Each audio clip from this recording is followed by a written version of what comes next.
Hello and welcome to our online platform. बच्चों, आज हम लोग पढ़ने जा रहे हैं सेकंड एक्सरसाइज। हम लोगों ने पिछले में pair of linear equation into variable का हम लोगों ने ग्राफ डिस्कस किया था कि आखिर कैसे ग्राफ बनाते हैं एक एग्जांपल के साथ। आप उम्मीद करते हैं बनाए होइएगा, ठीक है। अब हम लोग बात करेंगे अलग अलग मेथड्स का, किन किन मेथड्स के द्वारा। ये तो ग्राफिकल मेथड है, बड़ा लंबा मेथड है। ये क्या है सर? एक बड़ा ग्राफिकल मेथड क्या होता है? बहुत ही लंबा मेथड होता है जिसको क्या करने के लिए, किसी भी इक्वेशन को सॉल्यूशन करने के लिए। तो शॉर्ट में हम लोग सॉल्यूशन कैसे करेंगे, ये कैसे हमारा होगा, इस चीज को हम लोग देखेंगे। किसके अलग अलग मेथड्स को हम लोग सीखेंगे, जिसमें सबसे पहला और सबसे इंपॉर्टेंट एलिमिनेशन है, उसके बाद सब्स्टिट्यूशन है। क्या है? सब्स्टिट्यूशन है।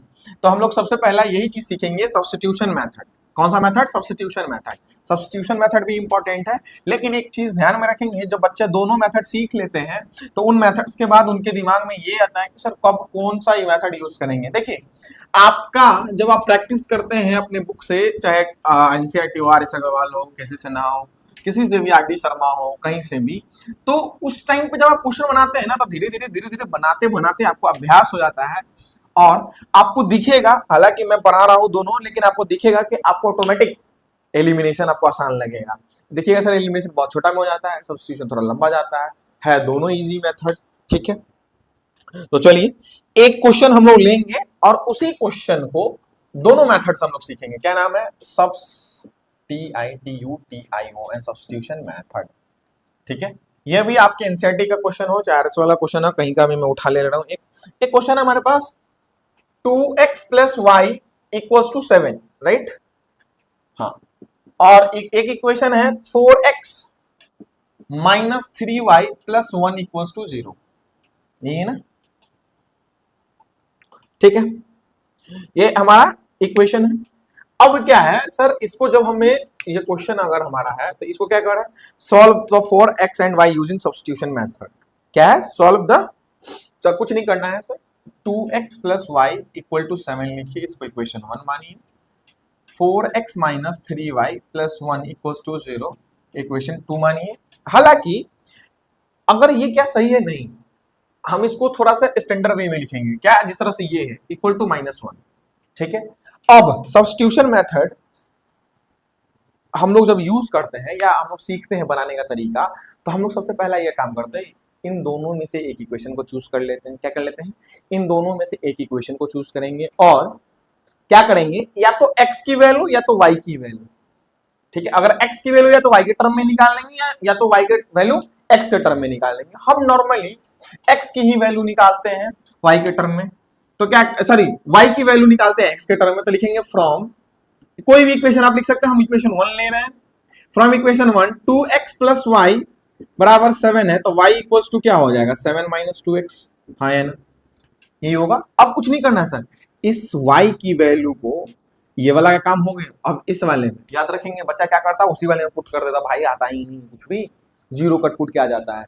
तो क्या करेंगे सर, जिसका जो सा इक्वेशन यहाँ पे लेंगे ना, और 2 लेते तो 1 में पुट करते, 1 नहीं है तो 2 में पुट करेंगे। किसको? इसको। तो लिखिएगा क्या? substituting substituting the value of y in equation 2, in equation 2, wait,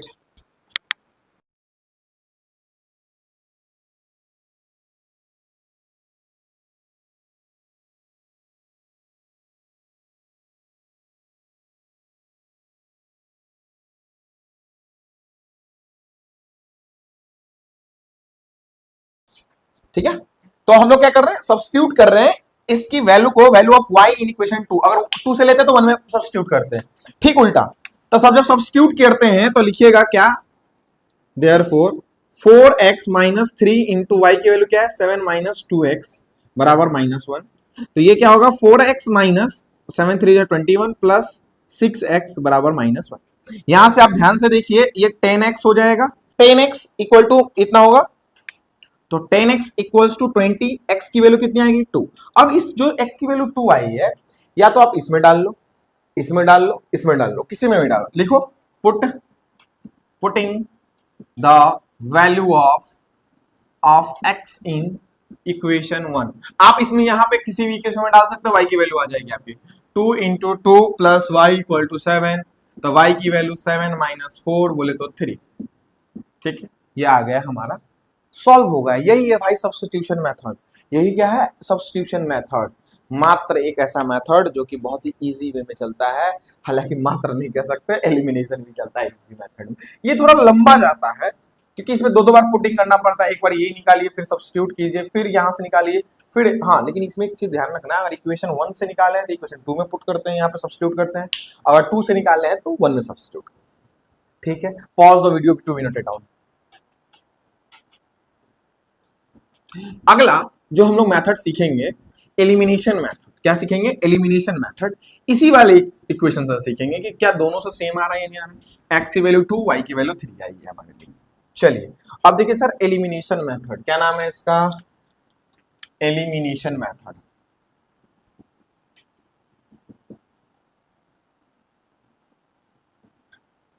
ठीक है, एलिमिनेशन मेथड में क्या करेंगे सर, यही काम कीजिए फिर से। 2x plus y equal to 7 है, इसको इक्वेशन 1 मानिए। 4x minus 3y equal to -1 लिखेंगे, इसको इक्वेशन 2 मानिए। सर एलिमिनेट का मतलब क्या होता है, याद कीजिए, आईपीएल देखते हो ना लायक को, क्या कहते हैं सर, ये प्लेयर एलिमिनेट कर दिया गया है ना, उसको निकाल दिया गया, मतलब उसको हटा दिया गया। ठीक है, कोई दिक्कत, या ड्रॉप जिसको समझते हैं।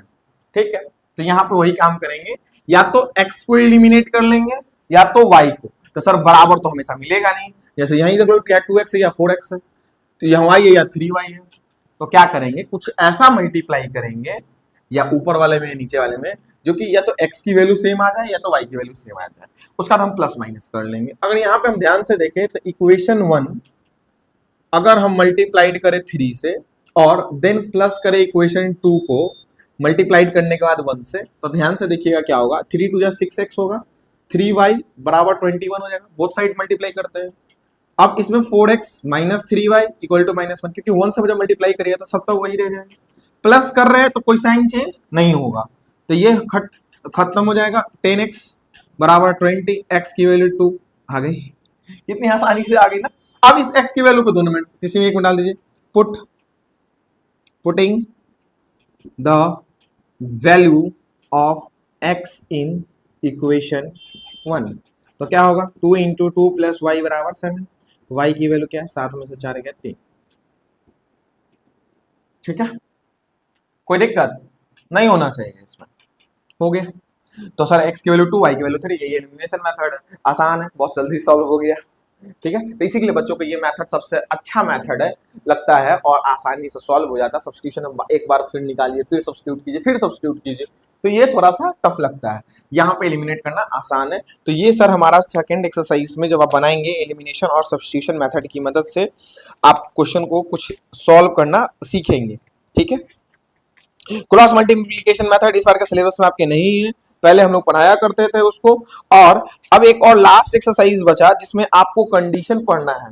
क्या करना है, कंडीशन पढ़ना है कि कोई लीनियर इक्वेशन हमारा सॉल्व होगा या नहीं होगा, उसके लिए आप पहले ही पता लगा लोगे, इतना सॉल्व करने की जरूरत भी नहीं पड़ेगा, पहले ही आपको बोले यार पता लगाइए क्या ये इक्वेशन सॉल्व होंगे, अगर हो रहे हैं तो इसके कितने सॉल्यूशन होंगे, कैसे ग्राफ होंगे, ठीक है, और किस प्रकार का नेचर होगा, किसका सॉल्यूशन का, एक होगा, मेनी सॉल्यूशन होगा, नो सॉल्यूशन होगा, इसकी जानकारी हम लोग कंडीशन को देखेंगे जस्ट इसी वीडियो में।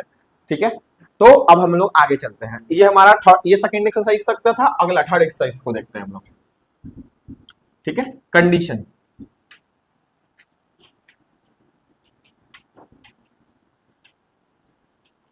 इसका नाम क्या है सर, कंडीशन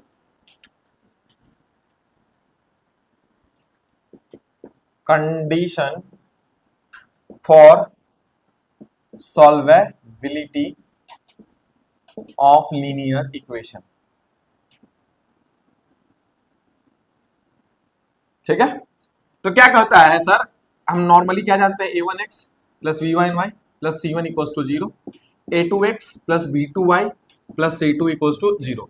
तो पहला केस ये कहता है कि अगर हमारा ऐसा हो, क्या हो, अगर हमारा ऐसा हो कि a1 by a2 not equals to b1 by b2 आए, तो इस टाइम पे क्या होगा सर, यूनिक सॉल्यूशन होगा।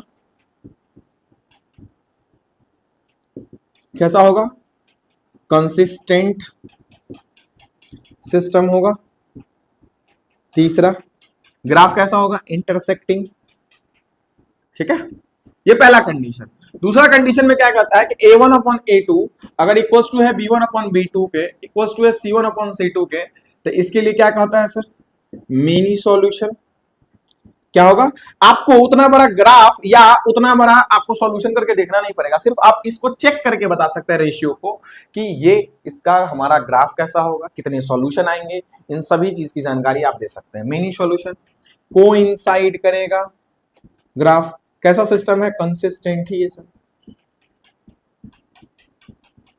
ठीक है, तीसरा नॉट लिस्ट, तीसरा में क्या कहता है कि sir a1 upon a2 equals to b1 upon b2 not equals to अगर c1 अपॉन c2 है, तो बचा कौन, नो सॉल्यूशन। ग्राफ कैसा, पैरेलल। कैसा सिस्टम, इनकंसिस्टेंट। ठीक है, तो ये रहा सर हमारा कंडीशन फॉर सॉल्वेबिलिटी। अच्छा एक बात बताइए, इन्हीं दोनों पे सॉल्व हो सकता है, इस पे तो सॉल्व हो भी नहीं होगा, सॉरी इस पे भी सॉल्व होगा, इस पे भी सॉल्व नहीं होगा क्योंकि बहुत सारे सॉल्यूशन आएंगे, तो यहाँ भी नहीं होगा। ठीक है, कोई दिक्कत नहीं होना चाहिए। इसमें दो तीन टाइप क्वेश्चन पूछेगा, पहले आपको इक्वेशन दे देगा, बोलेगा क्या फाइंड, क्या इनके सॉल्यूशन कैसे होंगे, तो ये हो गया। उसमें कहीं पे के डाल देगा, बोलेगा find the value of K for which the equation has no solution, for which equation has the many solution, for which the it has only one solution. मतलब एक बार कंडीशन दे के आपको के की वैल्यू निकलवा लेगा, एक बार आपसे पूछेगा कि क्या ऐसा कौन सा कंडीशन इस पर फुलफिल होगा। ठीक है, तो ये हमारा थर्ड एक्सरसाइज है। थर्ड एक्सरसाइज इसी पे बेस्ड आपका बनेगा। और एक लास्ट एक्सरसाइज है जो कि हमारा क्या है, वर्ड प्रॉब्लम है। वर्ड प्रॉब्लम हमारा पूरा का पूरा किस पे बेस्ड होगा, सेकंड वाले एक्सरसाइज पे। क्यों, क्योंकि वहां पे हमें इक्वेशन बनाने होंगे, हम लोग उसको भी देखेंगे, इक्वेशन कैसे बनाते हैं, हम लोग पूरा सॉल्यूशन करेंगे एनसीईआरटी का जब, तो उस टाइम पे देखेंगे उस वीडियो में। ठीक है, तब तक के लिए जय हिंद। हमारे चैनल को सब्सक्राइब करें और वीडियो अच्छा लगता है शेयर करें, सब्सक्राइब करें। और अगर हमारा कोर्स परचेस करना है तो हमारे नंबर पे आप कांटेक्ट कर सकते हैं। ठीक है, तो फिर मिलते हैं, जय हिंद जय भारत।